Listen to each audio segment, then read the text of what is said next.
생명의 떡에 대한 예수님의 말씀을 들은 무리들의 반응은 이 말씀이 참 어렵다 하는 것이 그들의 반응이었습니다.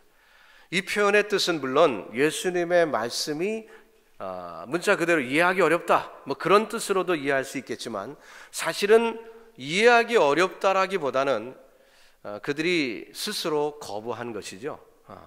관심이 달랐기 때문입니다. 서로 관심이 다르면 아무리 얘기해도 듣지 않습니다. 저는 그런 경험을 많이 해봤어요. 사람들하고 이렇게 대화를 하면은 제가 언제 그런 얘기를 했냐는 거예요. 저는 분명히 했는데 안 했다는 거예요. 와, 답답하지요. 녹음기도 없고 답답할 때가 있어요. 왜냐하면 관심이 없으면 사람은 안 듣습니다.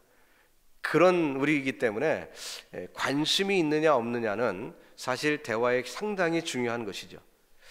그래서 이 수많은 무리들이 예수님을 떠나게 된 그 동기도 그들의 관심과 예수님의 뜻과 맞지 않았기 때문에 결국 떠나게 되었다는 것이죠.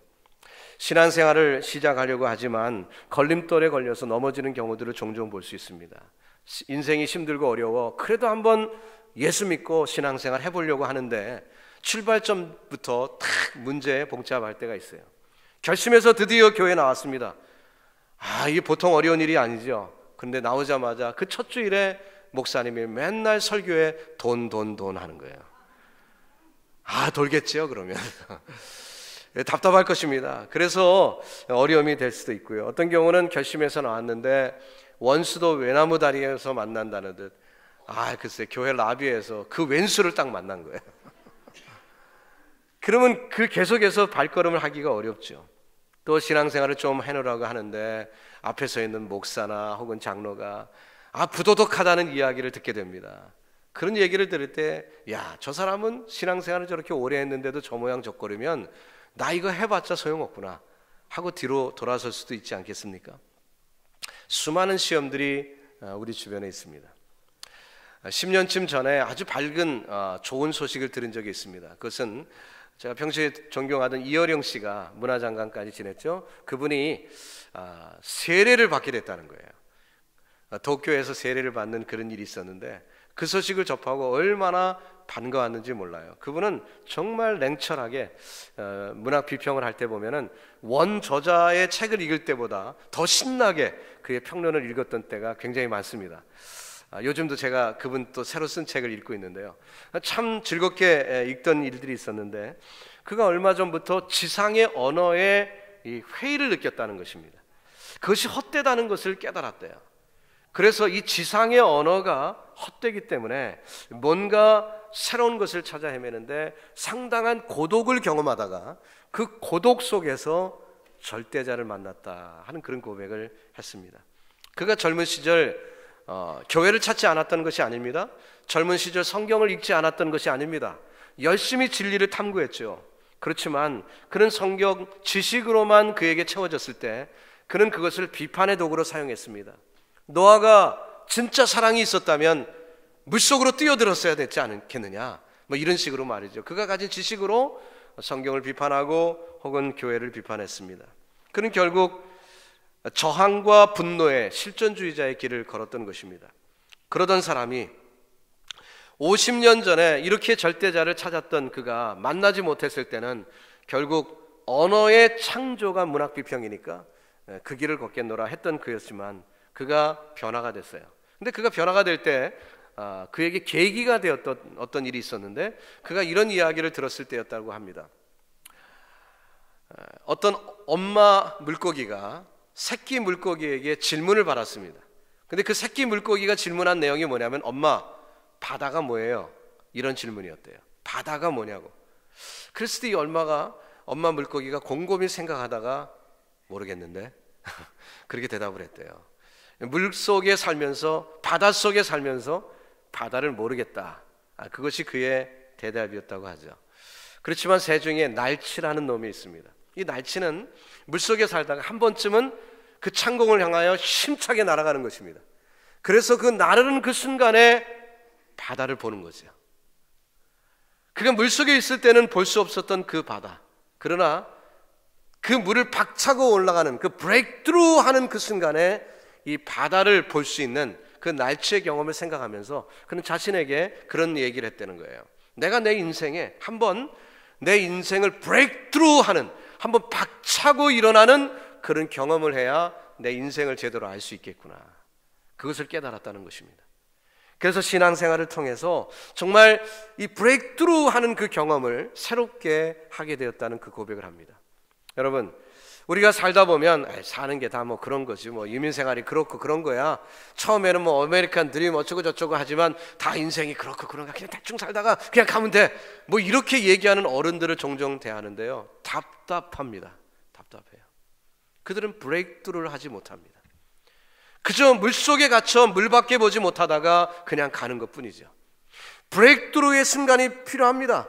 물을 박차고 창공을 향하여 나아가는 그 순간이 필요합니다. 그래야 나의 모습을 제대로 볼 수 있고 내가 살고 있었던 이 바다를 제대로 알 수 있게 되는 거죠. 자, 예수님 앞에 수많은 사람들이 나왔습니다. 작세 그들이 예수님의 말씀을 듣고 어렵다고 돌아가는데, 자, 예수님이 뭐 돈을 강조한 것도 아니죠. 예수님이 뭐 부도덕해서 예수님의 행적을 보고 실망을 하는 이가 하나도 있을 리가 없었죠. 그러면 그들이 도대체 실망하고 돌아간 이유는 무엇일까요? 예수님의 말씀 속에 그들과 뛰어넘을 수 없는 어떤 근본적인 차이를 보았던 것입니다. 그들은 실망하고 돌아가게 됩니다. 결국 그들이 돌아가게 된 것은 말씀 때문이었습니다. 본문 조금 앞에 60절에 있는 말씀을 읽어봅니다. 제자 중 여럿이 듣고 말하되 이 말씀은 어렵도다. 말씀이라고 했습니다. 누가 들을 수 있느냐 한데 예수께서 스스로 제자들이 이 말씀에 대하여 수군거리는 줄 아시고 가라사대 이 말이 너희에게 걸림돌이 되느냐, 이렇게 질문하십니다. 결국 그들은 예수님을 다 떠나갔습니다. 자, 문제가 된 것은 말씀이었습니다. 말씀의 걸림돌이 되었습니다. 그래서 그 말씀 때문에 그들이 돌아갑니다. 자, 그들로서는 예수님의 말씀을 도저히 알아들을 수 없는 말씀이었고, 또 예수님이 그 하시는 그 모든 일들에 대해서 이해할 수가 없었습니다. 나사렛에서 자란 그분이 하늘의 떡이라고 얘기하고 그 떡을 이제는 또 먹어야 된다, 그 피를 마셔야 된다, 엉뚱한 얘기를 합니다. 아니, 마실 물이 없고 먹을 음식이 없어서도 그렇지 무슨 드라큘라 무슨 강습소입니까? 뭡니까? 피를 마시라, 이게 도대체 무슨 얘기일까요? 예수님은 자신을 먹으라, 자신을 믿으라는 얘기를 그렇게 강조하신 것이죠.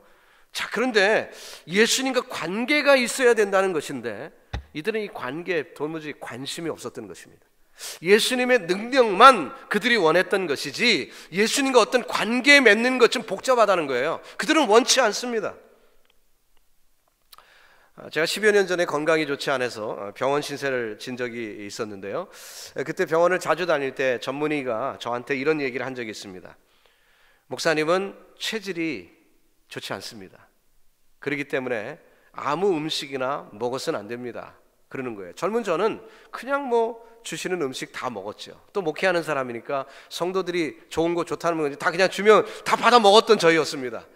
그런데 그 중에는 제 몸에 별로 안 좋은 것들이 있었다는 거예요.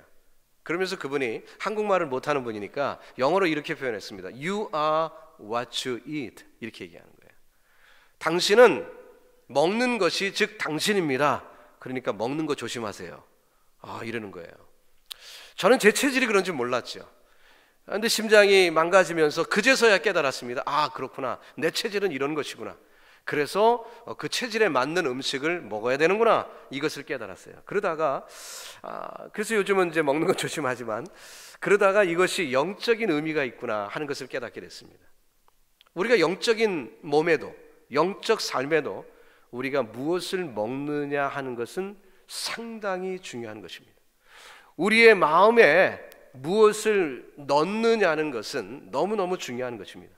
여러분, 우리 마음속에 예수님의 마음을 넣느냐 아니면 욕심과 교만, 미움의 마음을 넣느냐, 이것은 현저한 차이가 있는 것입니다.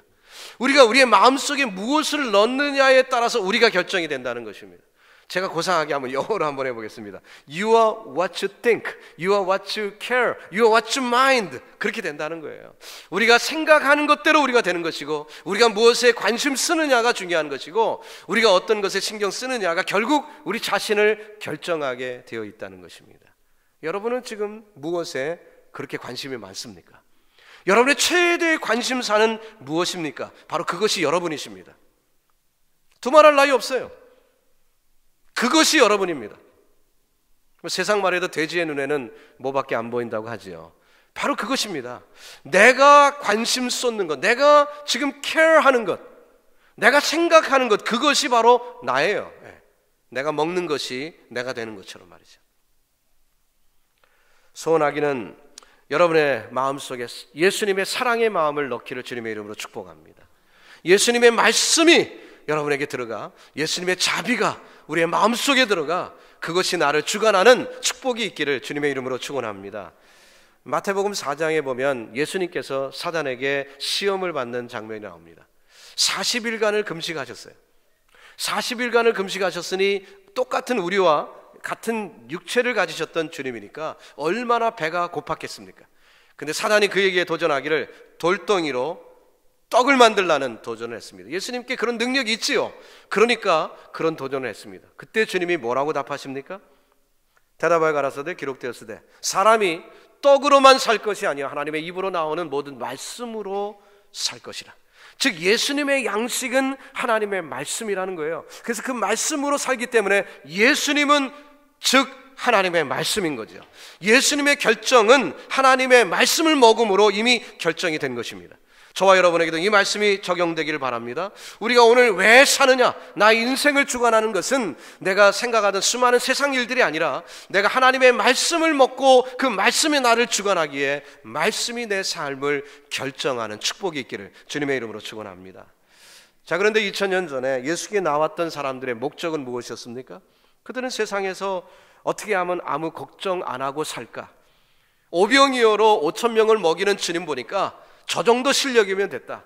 우리가 저분을 따라가서 우리의 인생의 모든 문제를 해결받자. 이렇게 주님을 따라 나왔습니다. 전날에 폭풍우가 있었죠. 제자들이 그 강에서 그 호수에서 그 고난을 할 정도로 말이죠. 폭풍우가 있었는데 그들은 그럼에도 불구하고 그 폭풍우를 뚫고 주님을 찾아 나왔습니다.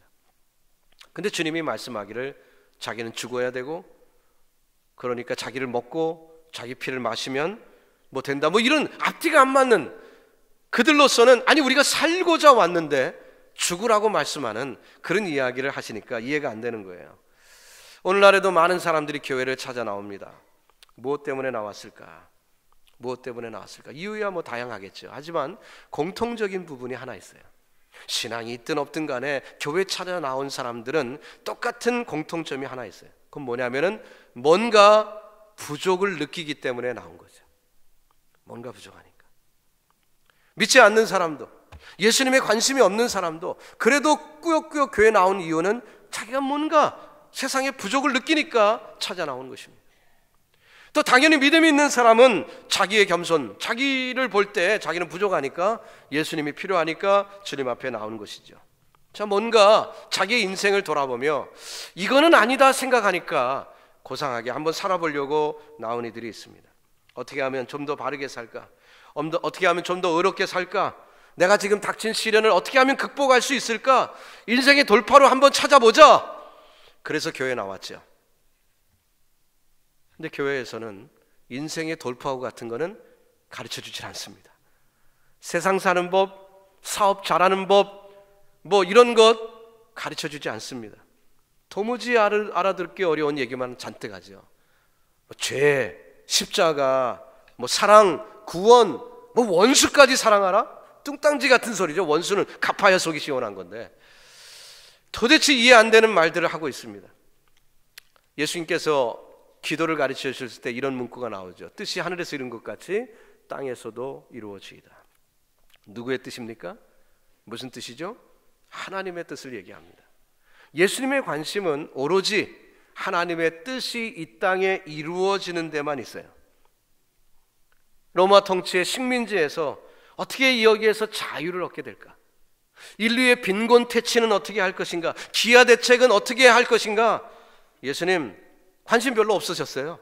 오로지 그분의 관심은 하나님의 뜻이 이 땅에 이루어지는 것이며 하나님의 뜻은 죄인이 구원받는 것입니다. 그것이 하나님의 유일한 뜻이에요. 자기 백성을 살리는 것이에요. 그렇기 때문에 아들인 예수까지 내어주면서도 그 백성을 살리고자 하시는 것이 하나님의 뜻입니다. 주님은 그것만이 관심이에요. 즉 예수 믿고 구원받는 것만이 하나님의 유일한 관심이에요. 그 말씀을 먹고 사는 예수님 역시도 하나님의 뜻에만 관심이 있었어요. 요즘 젊은이들 말에 이런 표현이 있죠. 뭐 코드가 맞아야 된다 그런 얘기를 하는데 이제는 어른들도 많이 사용합니다. 컴퓨터가 일반화가 되었죠. 그래서 코드가 맞아야 된다 뭐 그런 얘기를 많이 쓰고 있는데 이 코드가 맞는다는 것은 컴퓨터에서 나온 용어죠. 제가 한 30년쯤 전에 미국 와서 밥 벌어 먹은 방법이 이 컴퓨터 프로그래밍이었습니다. 그 당시에는 PC가 나온 지 얼마 안 돼서 프로그래머들이 미국에 별로 없었어요. 그래서 제가 잘 날렸습니다. 돈도 쉽게 벌고 어디 가나 환영받았어요.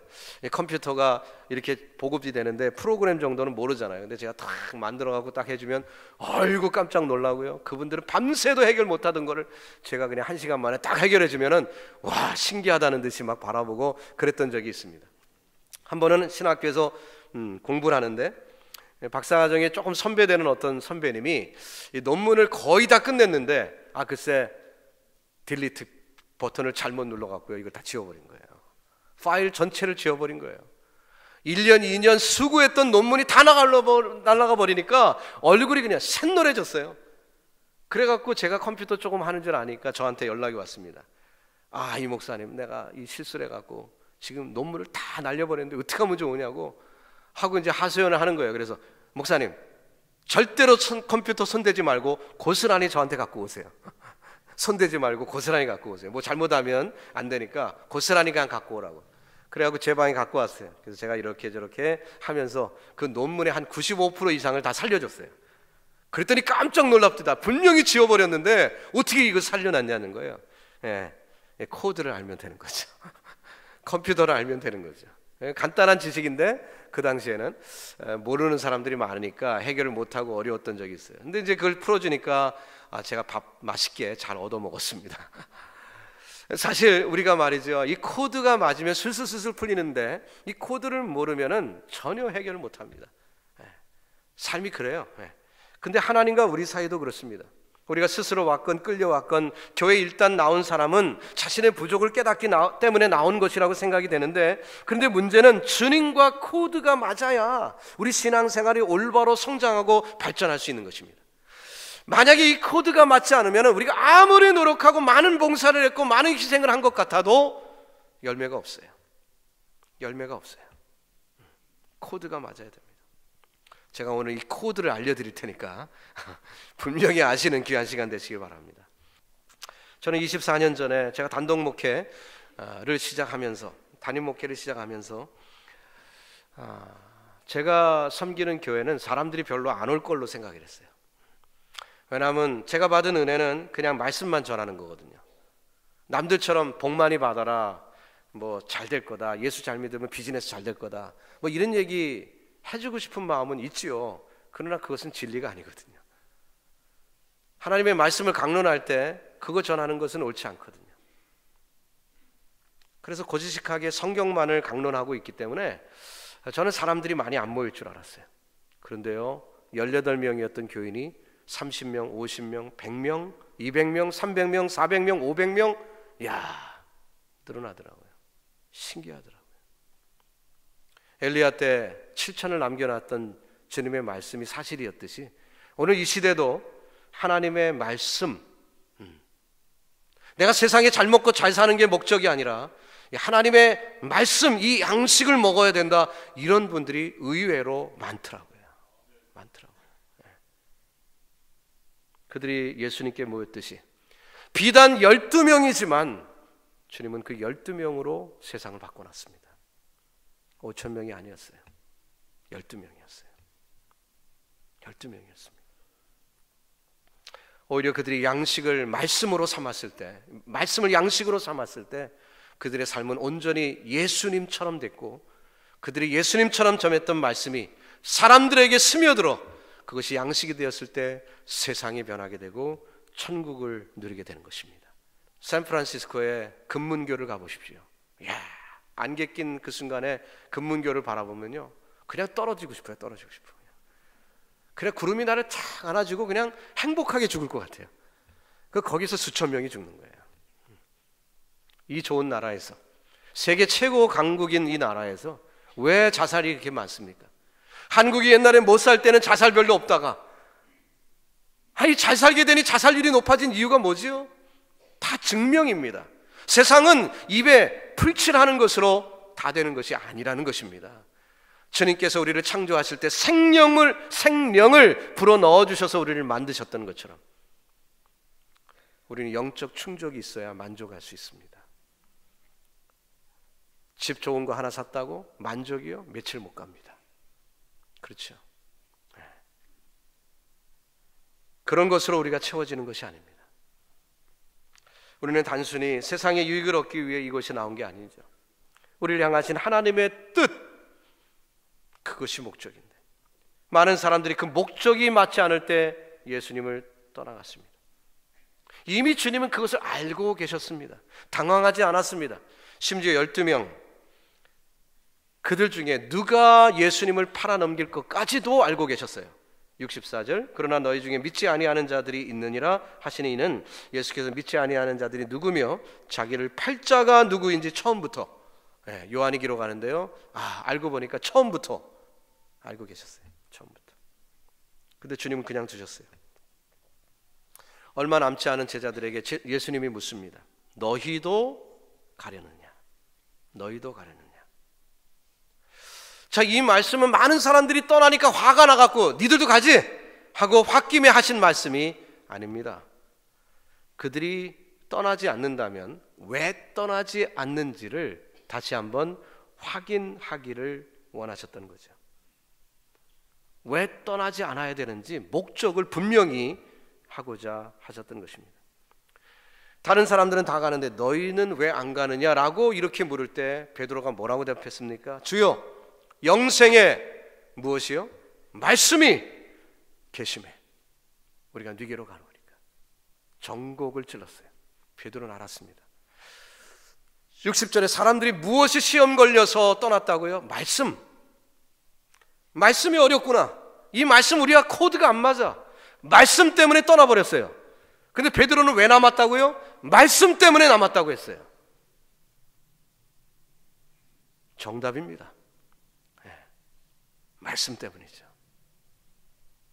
베드로는 예수님의 생명의 말씀이 있음을 알았고 그것의 소중함을 깨달았기 때문에 그것이 원인이 되었습니다. 그것이 목적이 되었습니다. 베드로도 기적의 떡 먹어봤습니다. 베드로도 자신의 장모가 열병해서 나음받는 것 목격했습니다. 베드로도 잠시이지만 예수님이 오라 할 때 물 위도 걸어본 최초의 인류입니다. 하지만 이 베드로가 예수님을 따르는 이유는 기적의 떡 때문도 아니요, 자기 장모가 병 낫는 것 때문도 아니요, 물 위를 걸어봤기 때문도 아니라 영생의 말씀이 있기 때문에 안 떠난다는 거예요. 말씀. 이 말씀은 이렇게 소중한 것입니다. 그것은 세상 어디서도 발견할 수 없는 거기 때문에 세상 어디로든 갈 수가 없었습니다. 여러분, 저와 여러분도 마찬가지 아닙니까? 오늘날 우리가 교회를 섬기는데 이 교회에 여러분은 무엇을 기대하고 있습니까? 교회 나오지 않는 사람들도 교회에 대한 기대가 많습니다. 교회가 유일한 해결 책임을 아마 알고 있는 것 같아요. 그래서 교회 안 나오면서도 교회에 대한 기대가 많아요. 교회는 이래야 된다 하는 기대들이 있어요. 여러분은 어떻습니까? 여러분이 거는 교회 기대는 무엇입니까? 구제인가요? 교회가 교육을 잘하는 건가요? 교회가 성도들끼리 알콩달콩 재미있게 잘 지내는 건가요? 서로의 필요를 채워주면서 뭐 좋은 일이죠. 다 나쁜 건 아닙니다. 근데 이런 것들은요, 이단도 하고요, 사회복지기관도 잘하고 있고요, 향후에 가면 잘하고요, 동창회 가면 더 잘합니다. 학교 다닐 때는 얼굴도 안 쳐다보던 애들이 동기예요. 뉴욕에서 만나서 야, 너 그대로 반말입니다. 가까워져요, 금방. 동창회가 교회보다 더 잘해요. 친구 사귀는 거는. 교회는 무엇이죠? 물론 교회도 사랑의 교제를 나눕니다. 교회도 교육을 합니다. 교회도 구제를 합니다. 그러나 그것이 목적이 아니라는 거예요. 교회는 주의 말씀이 선포되는 것입니다. 주의 말씀이 흥왕케 되는 것이 교회의 목적입니다. 그러기에 그 말씀 때문에 교회에서 사람이 변하는 것이고 죽은 사람이 살아나는 것입니다. 버림받았던 사람이 하나님의 아들로 둔갑하는 것입니다. 교회 주의 말씀이 있기 때문에 그런 거죠. 여러분, 교회에서 무엇을 기대하십니까? 세상 지혜를 구하고 계십니까? 글쎄요, 실망하실 거예요. 이 강단에서는 경제 원리, 어떻게 불황을 타개하는가, 이런 것은 절대로 나가지 않을 것입니다. 실망하실 거예요. 여러분, 교회 나와서 누군가에게 인정받기를 원하십니까? 자존감 세워보기를 원하십니까? 마음대로 안 될 겁니다. 왜? 교회는 자기를 죽이는 곳입니다. 철저히 부셔지는 곳입니다. 그러나 내가 인생을 살아봤는데 이대로는 안 돼. 75세나 된 노후의 몸에 이어령 씨가, 그렇게 똑똑한 사람이 자기의 평생을 걸어오던 50여 년의 삶을 뒤로 두고, 그 전문적인 그 비평론하는 50여 년의 삶을 뒤로 두고 브레이크트루 하는 그 개념의 의미를 깨달아 예수의 이름으로 세례를 받는 삶이 있는 것처럼 말이에요. 교회는 변화되는 곳입니다. 여러분, 우리의 삶 가운데 내 모습 이대로 돌아보니 나는 이대로는 안 돼. 자기의 연약함을 깨달으셔서 주님 앞에 오셨다면 잘 오셨습니다. 여러분에게 영생의 말씀이 들려지기를 주님의 이름으로 축복합니다. 성령의 기름 부음이 있기를 바랍니다. 그 말씀이 내 삶을 주관하여 살아 운동력이 있을 때 나는 변화된 삶이 우리에게 열매로 맺어질 것이고, 그 말씀이 나를 주관할 때 무엇이 목적인지를 깨달아 하나님께 영광 돌리는 삶을 살게 될 줄로 믿습니다. 그 은혜가 충만하기를 우리 구주 예수님의 이름으로 축복합니다.